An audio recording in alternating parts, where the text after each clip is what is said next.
ऐवान में मौजूद हर साहिब ईमान मुसलमान के ईमान का हिस्सा है। आईने पाकिस्तान के अंदर वाज़िया तौर पर यह चीज़ दर्ज है कि जो मरज़ई अहमदीज़ हैं वो किसी भी जगह पर हम उनकी इबादत गाह को मस्जिद नहीं कह सकते, उनकी किताब को कुरान नहीं कह सकते, और वो किसी भी जगह पर ऐसा फेल सरजद नहीं कर सकते जो शायर इस्लाम से शामिल हो। जनाब वाला, ये एक केस हुआ, उस वक़्त मेरे से पहले चेयरमैन पंजाब कुरान बोर्ड थे मौलाना गुलाम मोहम्मद शालवी, अल्लाह उनकी कब्र पर रहमत नाज़िल फरमाए, कोविड की वजह से इस दुनिया से चले गए। और उसके बाद मैं एक इंसिडेंट हुआ और हमें इतला मिली कि एक जगह के ऊपर कुरान पाक तहरीफ शुदा सूरत के अंदर और तहरीफ शुदा तर्जमा के साथ प्रिंट और पब्लिश हो रहा है। According to the Punjab Quran board act, जो नॉन मुस्लिम्स हैं न वो कुरान पाक की प्रिंटिंग कर सकते हैं न वो कुरान पाक की पब्लिशिंग कर सकते हैं। जनाब आला, उस फैसला के ऊपर वो मटेरियल भी वहाँ से ज़ब्त किया गया।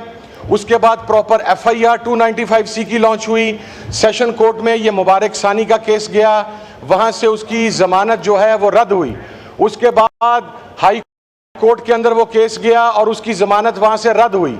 उसके बाद हमारी सुप्रीम कोर्ट के अंदर वो केस आया, पहले उसकी ज़मानत अलाउ की गई और रिव्यू पिटीशन के अंदर ये वहाँ पर बात की गई जो कि पाकिस्तान के आइन को रीराइट करने के मुतरादिफ है, जो हमारे करोड़ों मुसलमानों के जज्बात से खेलने के मुतरादिफ है। हमारी सीटें, हमारी इज़्ज़तें, हमारी जान माल, हमारी सियासी वाबस्तगियाँ, ये सब जूते की नोक पर हैं जहाँ पर नबी पाक सल्लल्लाहु अलैहि वसल्लम की हुर्मत की बात आती है। जनाब वाला, वहाँ पर यह बात की गई कि वो अपनी बिल्डिंग के अंदर, अपनी चार दीवारी के अंदर अपनी मर्जी से कोई भी चीज़ वो वहाँ पर पेश कर सकते हैं और उसकी बात कर सकते हैं।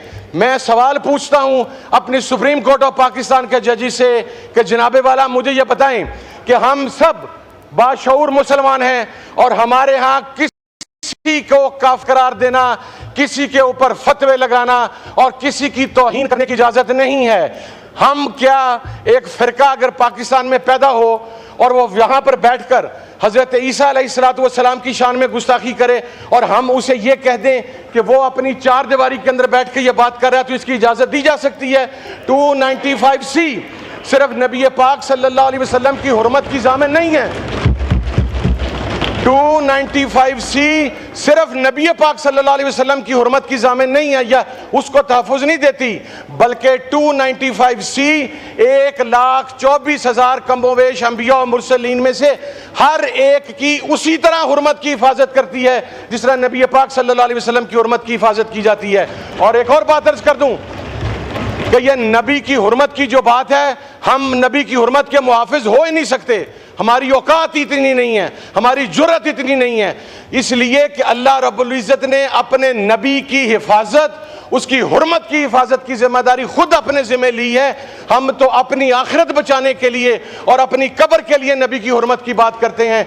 इस सिलसिले में मेरी रिक्वेस्ट है कि ये जो आइन को रीराइट किया गया है, कुरान और सुन्नत के अहकामात के खिलाफ फैसला दिया गया है, शायर इस्लाम का मजाक उड़ाया गया है, कुरान पाक में तहरीफ की इजाज़त दी गई है। ये पाकिस्तान में नहीं हो सकता कि कोई हमारे लाख सियासी इख्तलाफात होंगे, लेकिन ये नहीं हो सकता कि कोई आदमी अपनी मर्जी से 2 बंदे बैठे, 3 बंदे बैठे और वो कुरान पाक में तहरीफ की इजाज़त दे दें कि आप एक इमारत की चार दीवारी के अंदर बैठेंगे और फिर वहाँ पर आप जो मर्जी तहरीफ कुरान के अंदर कर लें। मैं ये अल्लाहु अकबर, नाराए रिसालत, मैं ये मुतालबा करता हूँ कि ये ऐवान भी अपनी जिम्मेदारी पूरी करे इस हवाला से, और आप इस हवाला से एक कमेटी बनाएं, सुप्रीम कोर्ट से बात की जाए कि आपने आईने पाकिस्तान को रीराइट किया है, आपने आइन की रूह से खेला है और जिन जजेस ने यह काम किया है उन्हें इंसाफ के कटहरे के अंदर लेकर आना चाहिए। और मैं ये सुप्रीम कोर्ट ऑफ पाकिस्तान से भी रिक्वेस्ट करूंगा कि आप अपने फैसले के ऊपर नज़रसानी करें। जनाबे वाला, ये कोई सियासी इशू नहीं है, ये हम सब के ईमान का मामला है और मुझे यकीन है स्पीकर साहब कि आप इसके ऊपर कोई ऐसी रूलिंग देंगे जिसके साथ जो करोड़ों मुसलमान हैं पाकिस्तान में और अरबों मुसलमान पूरी दुनिया में, उनके जज्बात जो मजरूह हुए हैं उसके ऊपर इंशाअल्लाह कोई ऐसा रूलिंग आएगी कि आपकी कब्र भी आपकी आखिरत भी, आप फख्र भी महसूस करेंगे और इंशाल्लाह आपका ये फैसला सदियों तारीख में याद किया जाएगा। आपकी ये रूलिंग, बहुत शुक्रिया जी, थैंक यू जी। साहिबजादा साहब, इस इशू के ऊपर तो दो राय है ही कोई नहीं कि हुजूर सल्लल्लाहु अलैहि वसल्लम की इज़्ज़त, उनकी तौक़ीर और ये हम सब अपने दिलो जान से ये चीज़ चाहते हैं। तो मैं लॉ मिनिस्टर साहब से कहूँगा कि जी वो इसके ऊपर ज़रा बात कीजिए और जो जज्बात हैं हमारे यहाँ मेंबरान के, ये दोनों साइड के मेंबरान के, ये भी पहुँचाए जाएँ।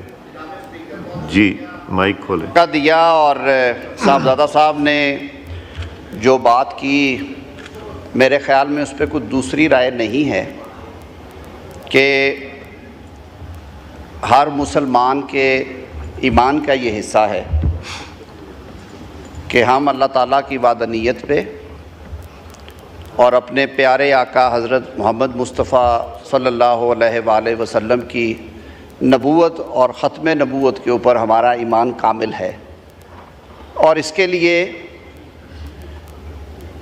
आका की हुर्मत के लिए और अपने दीन की हिफाजत के लिए हम में से हर शख्स के रगों में दौड़ने वाले लहू से हमें ये हरारत मिलती है कि हमारी तरफ से कोई ऐसी बात ना हो जिससे गुस्ताखों की हौसला अफजाई हो और उन्हें हौसला मिले कि सरज़मीन पाकिस्तान जो कि कलमे के नाम पे बना है उसमें वो इस तरह के काम कर सकें।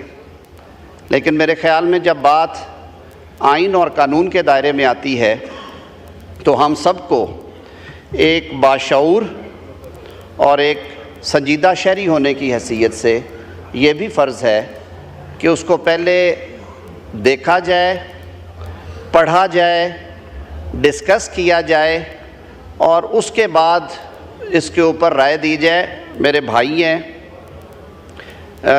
मुझे याद है मेरे कुछ साथी जो हैं इनके उस्ताद भी रहे हैं, साहबजादा साहब के लॉ पढ़ा भी है जनाब ने। 295C के हवाले से जो बात अभी कर रहे थे, मैं सिर्फ एक वजाहत, क्योंकि फ्लोर ऑफ हाउस पे हुई है, बतौर वज़ीर कानून मेरा ये फ़र्ज़ है। साहब 295C सिर्फ आका मोहम्मद मुस्तफ़ा सल्लल्लाहु अलैहि वसल्लम की ज़ात के हवाले से, बाकी सेक्शंस हैं PPC में, लेकिन मैं एक तस्सीह करना चाहता था।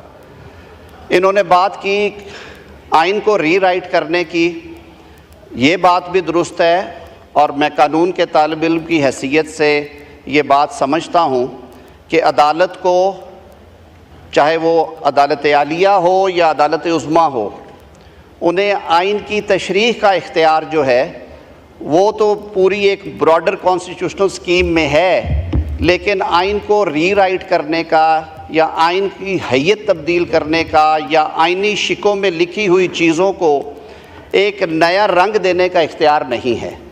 और इसी वजह से ये बहस बड़े अरसे से चली आ रही है। माजी में भी कुछ ऐसे डिसीजंस आए और फ्यूचर में भी आएंगे कि under the colour of interpretation of the constitution तशरीह करते करते हम कई दफ़ा आइन रीराइट कर देते हैं। मिसालें आपके सामने हैं। आर्टिकल 63A के बहुत से जो क्या कहते हैं विक्टिम्स हैं वो इस मुल्क में हैं कि जिसमें ये लिख दिया गया फैसले में कि जी वोट डाला जाएगा, गिना नहीं जाएगा और डिस्क्वालिफिकेशन भी होगी। मैं इस मौजू के हवाले से कोई मुतनाज़ बात नहीं करना चाहता। उन्होंने कहा कि इसे डिस्कस करें, जी बिल्कुल करना चाहिए। इसे लॉ एंड जस्टिस की कमेटी में अगर आप रिफ़र करते हैं किसी स्टेज पे, वो ज़रूर देखें। लेकिन ये बात भी हमें संजीदा और बाशऊर शहरी होने की हैसियत से देखनी चाहिए कि आया रियासती निज़ाम की मौजूदगी में किसी को ये हक़ हासिल है कि वो कत्ल का फतवा जारी करे, और वो भी मुनसिफ़ आला के बारे में। ये चीज़ें भी हमें डिस्कस करनी है। और इसलिए मैंने कहा कि जब ये बातें हम करते हैं, हमारे सीने मुनव्वर हैं, हमारे माँ बाप ने हमारी तरबियत की है आका की ग़ुलामी के लिए और हमारी जानें हाज़िर है हमारे प्यारे आका के लिए। लेकिन जब ये मामला आइन और कानून का आए तो फिर जज्बात के साथ थोड़ा सा शऊर और अकल से भी सर हमने सोचना है। इसीलिए मैं अर्ज़ करूँगा कि ये एक ऐसा इशू है जिस पे सारे ईवान की एक राय है। ये राय भी है कि आका की हुर्मत पे अगर आँच आएगी तो आवाज़ भी उठाएंगे, हाथ भी उठाएंगे। लेकिन ये राय भी है कि अकल और होश के साथ पहले चीज़ को पढ़ा जाएगा, देखा जाएगा, फिर ये रियासत की जिम्मेदारी है कि उस पर वो अमल दरामद करे। क्या करना चाहती है उसमें रिव्यू जाएगा, उसमें नजर सानी जानी है, उसमें रेजोल्यूशन जानी है, हाउस से क्या जाना है, ये मुशावरत के बाद तय करें। लेकिन रियासत पाकिस्तान में किसी शख्स को ये हक नहीं दिया जा सकता कि वो घर बैठ के या मजमे में खड़ा होकर कत्ल के फतवे जारी करे। हमारा मुल्क एक कानून के ताबे है, आईने पाकिस्तान में एक तरीक़ाकार दर्ज किया गया है, इसके ऊपर रियासत की ज़ीरो टॉलरेंस होनी चाहिए। आज कोई एक जद पे है, कल को कोई एक और जद पे होगा, तो हमें इस पर भी बड़ी क्लैरिटी के साथ खड़ा होना पड़ेगा। तो इस वजाहत के साथ कि ये एक ऐसा कानूनी इशू है जिसको डिस्कस करने के लिए ज़्यादा बेहतर और अप्रोप्रिएट होगा अगर ये सारी जमातें, अगर आप जैसे बिज़नेस एडवाइज़री की एक शक्ल है, सारी जमातों की नुमाइंदगी है, वो असाब बैठ जाएँ, लॉ एंड जस्टिस की कमेटी को सौंपते हैं ज़िम्मेदारी, वो बैठ जाएँ और इसको एग्ज़ामिन कर लें। कई दफ़ा पहली रीडिंग में जब हम चीज़ें पढ़ते हैं, मेरे बड़े सीनियर लॉयर्स उस्ताद भी बैठे हुए हैं यहाँ पे, सारी उम्र इसी काम में गुजारी, कई दफ़ा फ़र्स्ट रीडिंग में आप वो मीनिंग्स नहीं ले पा रहे होते, तो ये सारे एंगल्स हमें देखने चाहिए। सर ये एक बड़ा ज़िम्मेदार ऐवान है, एपेक्स फोरम है, मुल्क का सबसे बड़ा इदारा है पार्लियामान में, हमेशा कहता हूँ। यहाँ से जो बात जनाब स्पीकर हो वो मुस्तनद होनी चाहिए, वो शरीयत के, आइन के और कानून के आइन मुताबिक होनी चाहिए। हम सब के जज्बात एक जैसे हैं, लेकिन जो मेरी अर्ज़ ये होगी सब दोस्तों को कि इसे एक दफ़ा एग्ज़ामिन कर लिया जाए, उसके बाद इस पर एक रेजोल्यूशन पास की जाए। वो अब 4 दिन बाद हो सकती है, 2 दिन बाद हो सकती है, जो ये हाउस डिसाइड करे। बहुत शुक्रिया। हनीफ अब्बासी साहब।